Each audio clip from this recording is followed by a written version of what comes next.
Good afternoon, Bear Ball traders. This is MikeB back here with the final couple of trades in my recap set. Today I took two moving hour crossovers to the short side, got stopped out on both of them on Hal in the afternoon.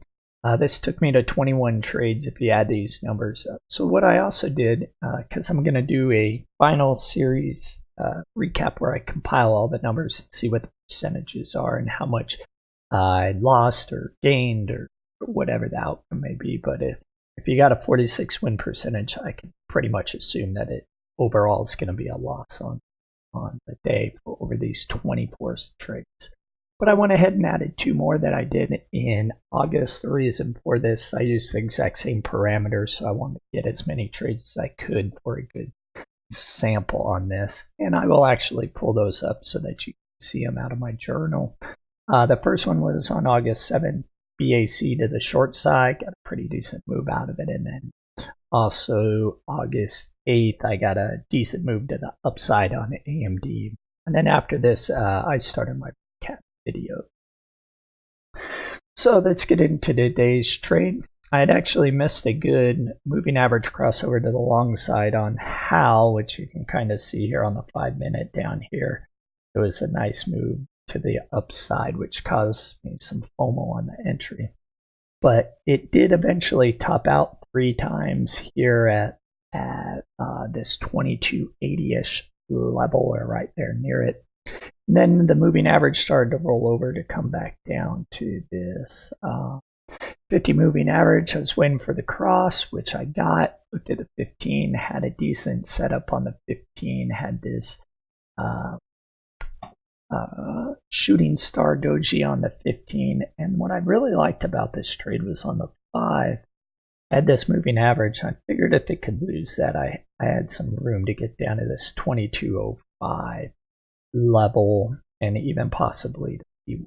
So once I saw the 50 moving average coming in and the moving average is sloping down, I decided to take an entry. The only thing I didn't like was how much space was in here and that the 50 wasn't semi-flat. I usually tend to like it. It's probably why I got chopped up in this. The other thing that I made a mistake on is I set my risk to reward based upon money instead of based upon a technical level. So you see the stop loss line here at 2252. Actually, I think I had it at 2253.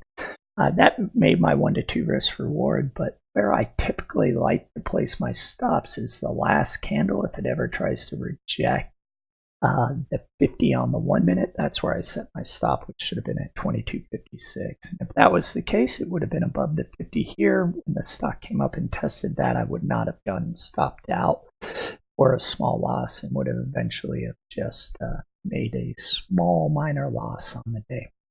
But that's the way it goes sometimes. So I took an entry, was happy there, got the pullback, got stopped out, and then I took a re-entry. This trade was not a revenge trade. It was a completely independent trade as it had rejected this 50 on the 1. And it crossed again with the moving averages finally coming across. I took that trade. You'll notice it got a little bit lower fill, and that's because when I hit my hotkey to enter, my stop was, I had stop selected in my montage, so I declared that out. And I was still pretty okay with that. This was actually the longest trade I've ever held. This is 49 minutes that I held this. It did make a move to the downside, did not get past this 2231 level or that moving average on the 5. It never really could break that down to go to the south side, or downside, so I never got my 1 R. However, it did pull back, stuck with my stop loss, let it come down, and then right around here was 1239, 1240, and I don't like holding trades much longer than that because you don't know what's going to happen with them. Since it was around my entry point, I decided to get it. So overall, not a bad trading day, just not. I was happy with the entries, not happy with the outcome. So that is it for today. And again, I'll be making a recap over all these trades to see kind of what the numbers played out. So See you all tomorrow in the chat room. Have a great day.